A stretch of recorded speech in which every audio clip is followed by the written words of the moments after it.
Hi, I'm Zibby Owens, and you're listening to the award-winning podcast, Moms Don't Have Time to Read Books. If you like this podcast, you will love my new anthology called Moms Don't Have Time to Have Kids. Check it out, and you'll hear from 49 authors about all sorts of things moms don't have time to do. All the authors have been on this podcast. Also, check out my TikTok with Zibby and Tracy, my other podcast, Sex Talk with Zibby and Tracy. Check out Moms Don't Have Time to Write on Medium. And of course, my new publishing company called Zibby Books. And now back to our daily author interview site and a quick hello from some of my kids. Hi. Hi. Hello. Enjoy the show.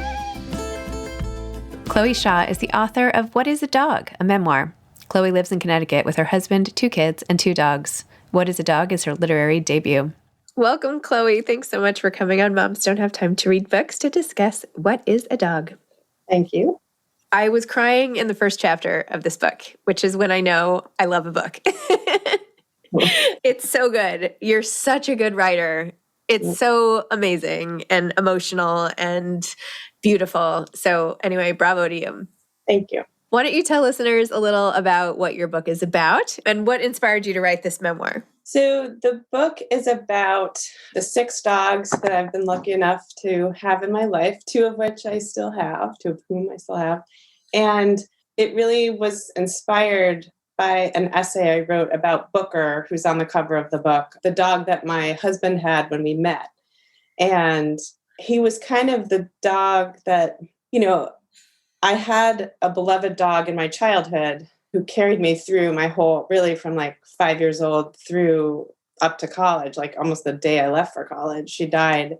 And I'm an only child, and I lived in a loving but quiet household. There wasn't a lot of shared emotions. And I learned to kind of lean on Agatha, my Scotty, to kind of express myself and be in my room with her and spend time under our piano with her in dinner parties when I didn't, I was a little shy, a little antisocial at times, but also could perform when I needed to. So there was a lot of back and forth with that. And I felt like, honestly, she really helped me work some of that out. But Booker, so when I met him, he was 6 years old, and I just became his immediate dog mom and as an adult. And I wasn't, I wouldn't say, I think Agatha of more as my sibling. And, she was like my sister, my friend. And I really felt like Booker's mom when I came into Matt and Booker's life. And I had to take responsibility. I mean, things like going to the vet and, he had a surgery, he had several surgeries, and then he was starting to fail, and I really had to show up in a way that I never had. Even when my beloved grandfather died, I still regret that I wasn't able to show up more for him or for that experience. It was just too much. I hadn't really learned how to face that kind of grief. And Booker really taught me that, I have to say. I just felt like, Matt and I dug for a week. We dug a huge hole in our backyard for a week, knowing we were going to say goodbye to him at the end of all that. And, I just let myself go through all of the feelings instead of avoid them. So he really, took me a couple of years to write about him, but I wrote an essay that was published. I'd never planned on writing a memoir. That was not my idea. An editor found the essay and asked me to, and I, of course, said immediately yes. And then I thought, oh my gosh, what did I just say yes? But it was even writing the book.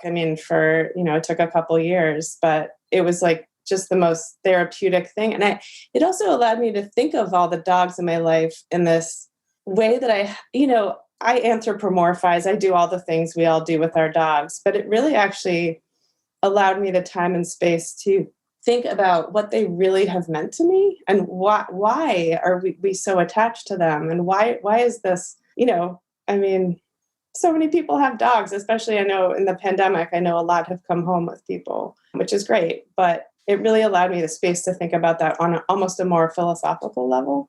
I think that's what was so, one of the things, as my dog shakes and rattles in the middle, that made it so poignant was like the macro extrapolation of what it all means, right? It's like what does it mean?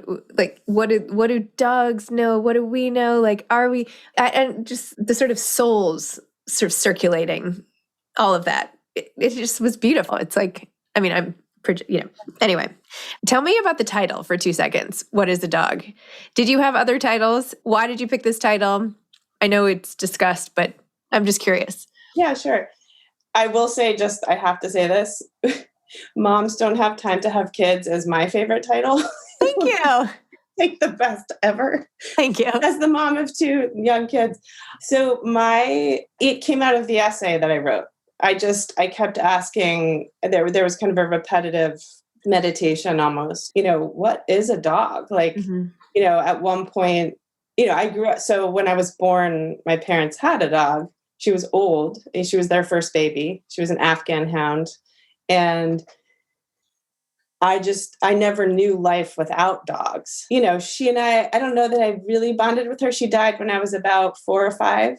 And I don't think she was thrilled with my arrival, but she was kind to me. She wasn't, she wasn't aggressive in any way. So I think that's you when said you had like one picture or something of you guys together, right? And that was it. That's right. And, but she was Afghans are big. So it was a big presence in our house. And we had an apartment in Brooklyn at the time. Well, I was born in Miami, so it was first there, but I don't remember Miami. I moved when I was 18 months old to Brooklyn with my parents and Easy, the Afghan hound. And she when she died, when I was thinking about that experience, I do remember her. I just kept asking, like, I guess I just started. Well, okay, I should back up a little bit. So my editor was really helpful in saying, I want you to think about this book as a meditation on dogs. And that was I kept coming back to that line. And when I started to think about her and my experience with her, it suddenly occurred to me, like, it's so interesting, kids who don't grow up with certain, you grow up the way you grow up. So I grew up with dogs. Some people don't. But at some point I must have been like, what is this thing that doesn't look like us? And so it was really just a line that came out of the essay when I imagined the first time I thought, what is a dog? Or like, what is this? So love it.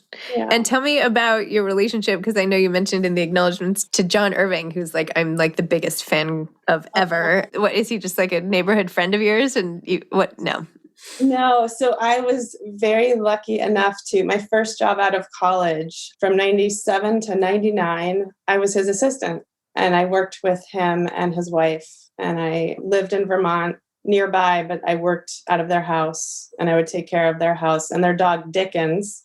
Yep. Whenever they left, the country to travel or whatever. So it was very special. I know, it was a very special experience. Wow. And he taught me truly, he's the one. I've had such wonderful mentors. Jim Shepard in college was certainly, he shepherded me through that job, but in terms of my writing. But John really taught me, just watching him and observing him and, working with him every day, the kind of athleticism of writing, it's not, I don't know. I took it very preciously for a while, as a lot of us do. And I would be in Brooklyn coffee shops with my computer, like everyone else, just kind of trying to write. And, stuff happened. I feel like it was all practice for sure. But John, it was kind of eye-opening, because I was also an athlete as a younger person. I'm still athletic, but I was a squash player and a softball player. And so I knew about practice and I knew about, honing your skills and all of that, and putting the time in. But John had such a diligent schedule. He would get up at, early in the morning, he'd already be at at that time, he used a typewriter. And what was hilarious is I was so nervous that part of my interview would be to see how I type, because I type with 2 fingers. I never learned how to type properly. And so does he. He types with his 2 fingers. Oh my gosh. I think he now uses a computer, but he used a typewriter, this like amazing typewriter, and he would just clink it out. And I would transcribe all of that into the computer upstairs. Oh my gosh. Yes. What book was he working on then? A Widow for 1 Year. Oh my God, that was so good. I think that was one of my favorites. And Prayer for Owen Meany, but anyway. Yeah, Prayer for, oh my gosh. But yeah. Garp was I loved A Widow for 1 Year. I remember when that came out. Yeah. Yeah. So that's what he was working on. But his taking writing not as a precious thing and just like and kind of a job. Actually, I heard, so I listen to a lot of comedian podcasts these days. I really relate to, I don't know, I think it's the both, well, the humor, but the darkness too in it all. Yep. Anyway, Mike Birbiglia is one of my favorites. And he said the other day something like, treat it like it's a job until it is. Yeah. And I loved that so much because I think that's a John, I don't know. I just feel like it is a job. I mean, you treat it like a job and you just show up. It's not, you can definitely have moments of inspiration. It's not like that doesn't exist, but it helped me to see that when you take the kind of magic dream out of it in a way, yeah, and you just keep showing up every day. I mean, some days are going to be terrible. Some days are going to be great, but you just keep showing up. Wow. What a way to sort of enter the literary world. So what did you do after that? Then I went to work for Vogue magazine for 2 years, which was a really good experience. It definitely was not like a great fit for me. Where I was, it was, meaning that I was in the features department, working on cultural pieces and, books and theater and dance and movies. And it was really fun for 2 years. I just knew it wasn't a long-term situation. Did you dress for the part? I mean, I tried as best as I could. And it was not, and I failed. I interned at Vanity Fair one summer and I just don't dress am just not that, I don't know. I did my best too. I think I did my best in those 2 years. And then it was fun to walk over to the fashion side. It was funny. The office is in 2 sections. And so the features department's on one side and the fashion is on the other side. At least it was back in the day. And it was always fun to go back there. And you might run into like Serena Williams trying on some gown. And you're like, oh my gosh, wow. I mean, it was amazing. But I was also like, oh gosh. I just want to be in my jeans right now. I enjoy dressing up sometimes, but it's not my natural habitat. Yep. Yeah, I get it. And but then what? Great experience. Then I got my MFA at Bennington in fiction writing, and that's a low residency program. So you're not on campus full time. So you have to be there for 2 10-day sessions, once in June and once in January for 2 years. So the first year I actually lived here in Connecticut. And then the second year I moved to LA for a year just because my friends were moving to LA and I could be anywhere. And I just thought I'd never do something like that. And I lasted 364 days.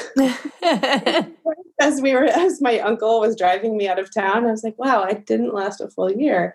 And it was such a fun year, but I am just such an East Coaster. I don't know. It just was not my thing. Which part of LA did you live in? North Hollywood. Oh, okay. Yeah. I have similar things in that I grew up in New York. I spent a summer at Bennington doing a fiction writing program when I was 16. Oh, 16. And then fiction and photography. Okay. And then after college, I lived in LA for 2 years. So I made it 2 years. Wow, you made it 2 years. I made it 2 years. Then I was like, I miss my home. But now I spend a lot of time there and I like going back and forth. But like, I always feel like this is home and like that's vacation land. And I love vacation land, but then I need to like get a dose of home. That's exactly the way I felt. I felt like the phrase that keeps coming to mind is like, I didn't want to put my roots down there. My roots were back here. Mm-hmm. And honestly, it's even weather related. I would wake up, I mean, of all things, I'd wake up and see the sun and be like, oh my God, it's another sunny day. It's like, I didn't know what time of year it was. I didn't know. I mean, they have sort of seasons, but I really longed for that cycle that I've known my whole life. So yeah, I came back. And then when did you, I'm trying to get to your book. Yeah, that's okay. through the life story up till the book. So what happened? Then you came back, you did your MFA. I didn't even know you could get an MFA in 20 days a year. That's pretty awesome. And then 2 years though. I was working the whole time, but you can be away from the actual campus. Okay. Yeah. Okay. Yeah. And then what? And then I came back to Brooklyn and I ended up getting a job at a law firm called Skadden Arps. I've heard of it. A word processor, which it was really, aside from John Irving being his assistant and being in that house with them and being in their family, I really, along with that, it was the work community was so great. All my fellow, we worked for all the lawyers, obviously, and just honestly editing their documents. They would just hand us documents. We'd format them. I had to learn all this stuff. Still typing with 2 fingers, which I tried to hide, which I guess I did for a lot of years. But all of my coworkers were aspiring writers, musicians, artists, actors. It was such a wonderful community of people to be around. I did have to learn. So when I started, you have to start with at least one graveyard shift. So I had to work from 11 p.m. to 7 a.m., which I'd never done in my life. Oh, that took getting used to. But, it allowed me time to write. I mean, basically, I just committed at that point to trying to get some writing done. The job paid well and it was flexible. And then I ended up actually going full time there. So I just worked during the daytime. And that's when I met Matt and Booker, who as you read, I guess, I had just come out of a bad breakup and did not have any interest in meeting this guy at all. But my beloved friend from college was like, no, you need to meet this guy. And she just wouldn't let up. And then she finally said, I don't think I told you he has a dog. And I said, I'd meet the dog, and so we went on a walk together, the 3 of us, actually the 4 of us. She has a dog. She had a dog at that time, JJ too. And it was like instantaneous. And we went to college together. We just didn't know each other. I was a freshman and he was a senior. And once we kind of got talking, I realized we had some friends in common, but I didn't know him in college. So that was it. And Booker, so that's why also to come back to what you asked me initially, like about this book, I mean, Booker also is why I agreed to even meet my husband. Wow. So it was pretty special. And he really was one of those dog of dogs. Yeah. Well, your description of, is this dog's quality of life worth living? How do I know? Like, when does the dog tell you, and your line about how, animals just know or something like, but how do you know as the human when you're responsible for that? And the other dog, like coming to say, oh my gosh. I mean, my husband's filming a movie right now and I was like on the set for one day and I was chatting with one of the people on the crew. And of course, as I do, I'm like, oh, what are you, is anybody reading anything? What are you reading? And she's like, oh, I'm too busy to read, with all these projects. And I was like, yeah, well, actually my podcast is Moms Don't Have Time to Read Books. And she's like, oh, haha, well, I'm a dog mom. I'm not a real mom. And I was like, oh, I have the best book for you. You have to read What is a Dog? I had just started it. And she's like, oh, okay. And I was like, where do you usually get your books? And she's like, well, usually I just get them off this app at the library, and then it like downloads. I don't even know. Anyway, I was like, I'm just going to send you a copy. So I took out my phone. I was like, just put your address here on Amazon. And I shouldn't even say Amazon, but I did do it because it was really fast. And I was like, anyway, I'm sorry. I will repent. But anyway, I had her enter her address. And anyway, I sent her a book and it got there yesterday. So thank you. But I know she'll love it because anybody who loves dogs will love this book. It's like, it can't help but tug at your heartstrings and raise really important questions. My brother's dog is like on his last legs, poor Raleigh. And I mean, it's just such an important reflection on such an emotional, important time of life that doesn't get elevated to the mainstream conversation that often. So, well, and yeah, I guess that's what for so long, avoided that kind of feeling, even with Agatha when she died when I was 18, and my mom took her off, and I said goodbye to her, but I think we all knew she was not coming back, but she took her off. And I even reflecting on what that day was like for my mom, just to go by herself. I mean, having now gone through Booker, and I actually, so when I met Matt, I had 2 cats who I loved, and both of them died within the last 5 years, but one of them died like right as the pandemic was starting. I just took him by myself to the vet, and I knew it was time. He was really sick. And he was my first baby. I had him when I was back in Brooklyn. So he was 15 though. He lived a nice long life, but I didn't even have time to mourn him. I mean, it was like, that was the week my kids came home from school and just never went back. I mean, not never, they're back now, but for a really long time. And, I think I've always felt like, I have friends who've lost children. I have friends who've lost spouses. We all know people in our lives with that heartache. And I would never compare those griefs. They're different, but they also are both very real. And so I also just wanted to reach out to people who feel that. And it almost feels sometimes embarrassing to feel so sad about a pet dying or being sick.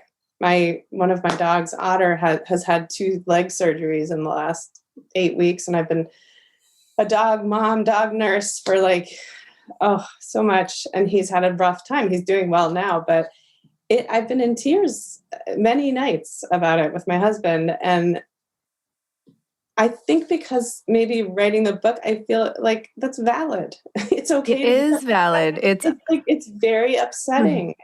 And to not be able to communicate easily too, and be like, you're going to be okay. This is going to hurt for a while, but you're going to be okay.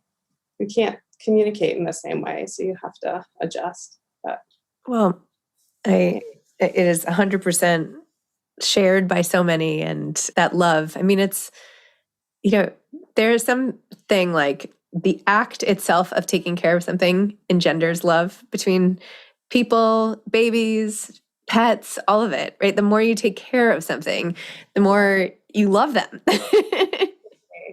Anyway, and anytime that love is threatened to be taken away, that's huge. That's the most painful thing there is. It's like losing love. What's worse than that? Anyway, okay. Do you have any advice for aspiring authors? Just don't stop. Don't, I mean, it's pretty simple and been said many times, but also what I said, I mean, I'm 46 years old, and in high school, when I read Sandra Cisneros' House on Mango Street, is when I was like, I want to do this. I don't know how she did this, but I want to do this. And I really haven't stopped. There've been plenty of failures, but I think don't stop, don't give up. But also what I was saying earlier about John Irving, I think is really important, and not make it just too precious, but show up, whether it's like you have 1 hour in the morning, or you set a time, you almost make it a little bit regimented. That's worked for me. And I know it's not for everybody, but it's worked for me to be, now that I have kids, it's a little different, but I would always just get up. I would stumble toward the computer. I would get some coffee, stumble toward the computer, and just let myself, that was the first thing before I looked at anything on the internet, before I talked to anybody, before I did a single thing. I just let my mind work and wake up. My husband has a poet friend who he used to wake himself up at 4 a.m. to write because he said his internal editor wasn't awake yet, which I thought was so wonderful. That used to be, I don't quite do that anymore because of kids and all the other responsibilities, but it was my favorite time to work, was like first thing before you even know what's going on in the world. Yeah. It just feels like this pure moment. So I think that those are my 2. Amazing. By the way, have you talked to Jenna Bloom? Do you know her, the author who wrote Woodrow on the Bench? No. Okay, you two have to do an event together, or okay. her book came out yesterday. And she's amazing. She runs A Mighty Blaze also, which I'll email you right after this together. Okay. Actually, I don't have your email, but if you get to my email through your publicist or I will. something, then, but you two should definitely, and I'm happy to like moderate or something, but there should be a dog love event somewhere between the two of you. So let me know if you want me to try to put it together. Okay. But you two should talk. Okay. All right. Well, have a great day. And thanks for coming on Moms Don't Have Time to Read Books. So much, Zibby. Okay. Take care. Bye-bye. Bye. Thanks for listening to this episode of Moms Don't Have Time to Read Books. Don't forget to follow me on Instagram at Zibby Owens and at Moms Don't Have Time to Read Books. Also sign up for my newsletter at zibbyowens.com and sign up for my virtual book club and meet lots of authors on Zoom every other week. Thanks so much to Steve and Ryan at Texture Sound for the sound editing. And thank you to Morning Moon Productions for providing this fantastic intro and outro music.